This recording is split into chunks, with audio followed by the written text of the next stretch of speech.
वैष्णव के तीन प्रमुख लक्षण हैं। वैष्णव किसको कहेंगे? आंतरिक लक्षण तो अनेक हैं, पर बाह्य लक्षण वैष्णव के लिए अनिवार्यता क्या है? जो तीन निष्ठाओं का पालन करे वही वैष्णव, माने वही हरि भक्त। जो इन तीन निष्ठाओं का पालन करता है वो वैष्णव ही नहीं है। कौन कौन? पहली निष्ठा है तुलसी निष्ठा। तुलसी निष्ठा माने तुलसी जी की सेवा बने, तुलसी कंठी गले में हो, तुलसी माला के द्वारा प्रतिदिन संख्या पूर्वक नाम का जप हो। पर तुलसी कंठी गले में कब आएगी साहब? जब अंडा मांस मछली प्याज लहसुन छूटेगा। और आज समय ऐसा आ गया कि प्याज छोड़ने को कह दिया तो मानो प्राण छोड़ने को कह दिया। तो अंडा मांस मछली और प्याज लहसुन का सर्वथा त्याग हो। जो वस्तु भगवान को अर्पण नहीं हो सकती उसको हमको त्याग देना है। और कंठ में तुलसी हो। हमारा तो यही हार है, यही हार है, ये पट्टा है, ये ठाकुर जी का मंगल सूत्र है। हम अनाथ नहीं हैं, गोपीनाथ हमारे नाथ हैं, गोवर्धन नाथ हमारे नाथ हैं, रघुनाथ हमारे नाथ हैं, हम अनाथ नहीं हैं। ये तिलक तो सुहागिन की माथे की बिंदी समझिए। ये सुहागिन माताओं की पहचान कैसे हो रही है? माथे की बिंदी से हो रही है ना, सिंदूर से हो रही है ना, मांगलिक चिन्ह से हो रही है ना। देख के पता चल रहा है कि सुहागिन बहनें हैं। तो ये हमारे माथे का तिलक हमारा सुहाग है, हमारे ठाकुर जी का स्वरूप है। इससे संकोच न करिएगा मेरे भाई बहन, तिलक लगाने में संकोच नहीं। मुस्लिम लोगों को जालीदार टोपी पहनने में शर्म नहीं। हमारे सिख भाइयों को 7 मीटर की पगड़ी बांधने में कोई लज्जा नहीं आती। हम हिंदुओं को क्या हुआ है? चोटी रखने में लज्जा, तिलक लगाए में लज्जा, कंठी पहरे में लज्जा। जिन कामों में लज्जा आनी चाहिए उनमें लज्जा नहीं। अपना स्वरूप बनाना हमारे हाथ में है।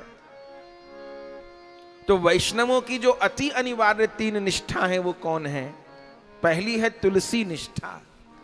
सब लोग तुलसी धारण करिए। जो प्रभु को अर्पण नहीं हो सकता उसका सर्वथा त्याग कर दीजिए। और फिर दूसरी निष्ठा है एकादशी निष्ठा। सभी लोग निष्ठा पूर्वक एकादशी का व्रत कीजिए। एकादशी हरिवासर हैं। केवल एकादशी भगवान से मिला दें इतनी सामर्थ्य रखती हैं। एकादशी व्रत करिए। हां, निर्जल निराहार नहीं रह सकते तो फलाहार से रहिए। जितनी आवश्यकता हो उतना फलाहार ले लीजिए, लेकिन किसी भी रूप में एकादशी को अन्न ग्रहण न करिए। इसको भले कथा की दक्षिणा मान लीजिए। आज तो पूर्णाहुति का दिन है। जो यहां बैठे हैं और जो आस्था टीवी चैनल के माध्यम से कथा सुन रहे हैं, उन सब भाई बहनों को हाथ जोड़ के निवेदन करते हैं एकादशी निष्ठा का अवश्य पालन करिएगा। भगवान कहते हैं कि जो एकादशी व्रत का पालन नहीं करता, मेरी भक्ति करता है, राधा कृष्ण की भक्ति करता है, पर एकादशी का सम्मान नहीं करता, एकादशी को अन्न खाता है, तो वो मेरे सीने में भाला चुभाता है, मेरे सीने में भाला मारता है जो एकादशी को अन्न खाता है। तो जिन ठाकुर का भजन करेंगे उनके सीने में भाला चुभाएंगे क्या? ना। अन्य व्रतों में और एकादशी व्रत में अंतर क्या है? अन्य किसी व्रत को करें तो पुण्य मिलेगा और न करें तो कोई बात नहीं। लेकिन एकादशी व्रत ऐसा, एकादशी व्रत करेंगे तो भगवान संतुष्ट होंगे और नहीं करने पर पाप लगता है। और व्रतों में ऐसा नहीं है कि नहीं करें तो कोई बात नहीं, पर एकादशी का कोई सम्मान नहीं करता तो वो अपराध कर रहा है, वो भगवान को असंतुष्ट कर रहा है। एकादशी को अन्न न ले, एकादशी को हां भूखा ही नहीं रह सके, जो निर्जल निराहार रह सके उसको प्रणाम है, पर नहीं तो फलाहार से रहिए, फलाहार से रहिए। पर फलाहार में टमाटर नहीं है। आजकल फलाहार में टमाटर भी शुरू हो गया और हल्दी भी शुरू हो गई ना। फलाहार में टमाटर और हल्दी नहीं है मेरे भैया।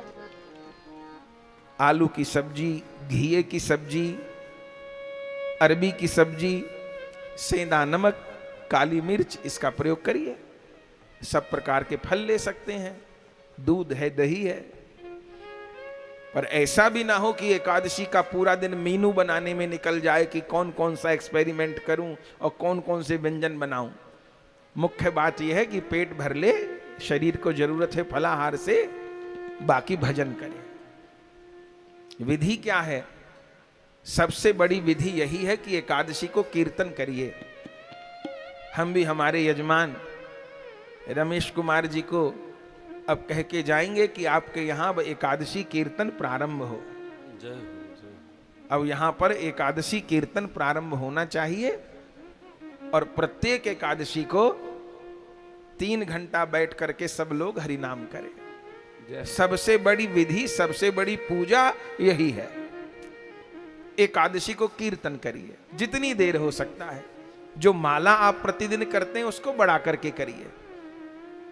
व्रत की कथा पढ़ना अपने यहाँ अनिवार्य नहीं है, क्योंकि जो एकादशी व्रत की कथाएं हैं उनमें सकामता का वर्णन है कि ये व्रत करे से ये मिलेगा, वो व्रत करे से ये मिलेगा। तो अपने गौरांग महाप्रभु जी के पथ में ये भावना नहीं है।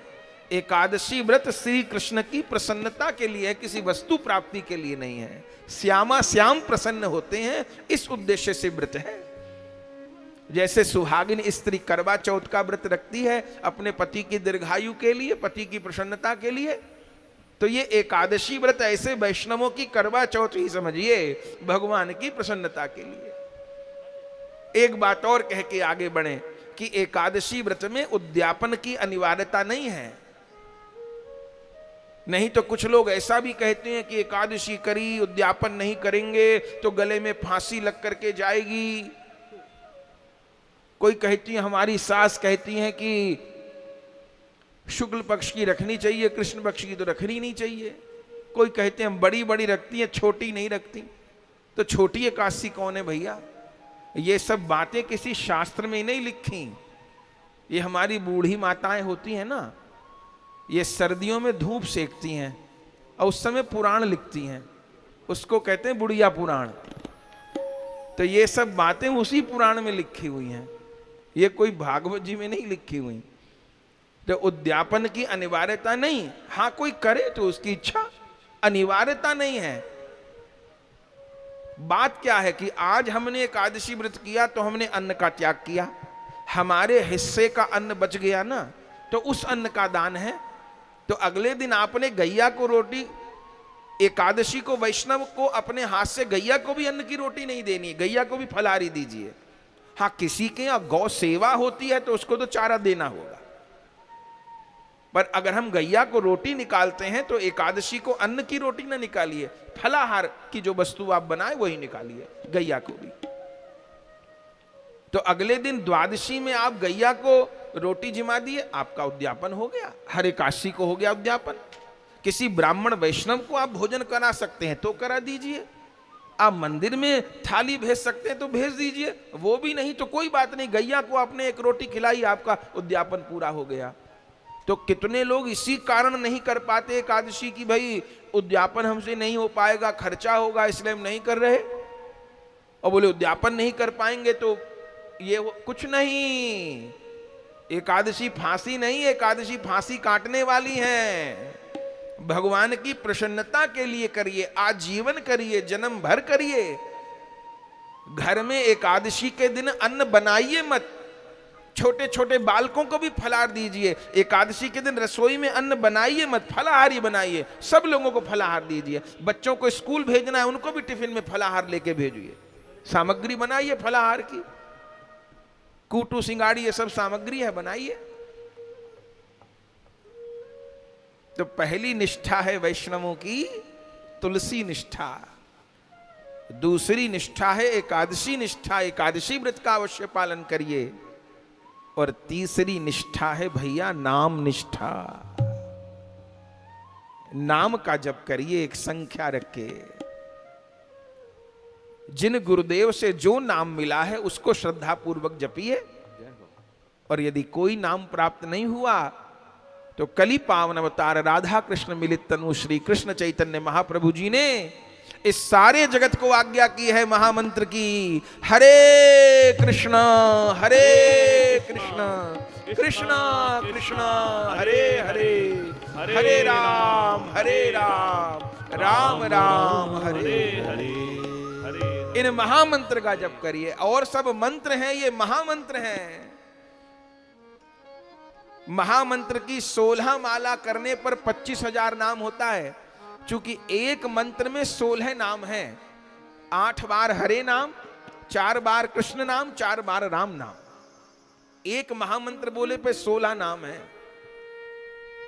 प्रतिदिन 16 माला करने का अभ्यास तो बनाइए। भले 2 माला से प्रारंभ कर लीजिए, 4 माला से प्रारंभ कर लीजिए, पर प्रयास करके धीरे धीरे 16 माला तक पहुंचिए। तो 3 निष्ठा है वैष्णवों की। महाप्रभु जी आज्ञा करते हैं जो इस कली काल में इन 3 निष्ठाओं का पालन कर ले, तुलसी निष्ठा का, एकादशी निष्ठा का और नाम निष्ठा का, महाप्रभु जी शब्द पूर्वक कहते हैं वह भव सागर में नहीं डूबेगा, उसको भगवान के नित्य धाम की प्राप्ति होगी। तो इन 3 निष्ठाओं का मेरे भाई बहन जरूर पालन करिए। तुलसी निष्ठा, एकादशी निष्ठा और नाम निष्ठा। इन 3 निष्ठाओं का जो पालन करता है वही वैष्णव है।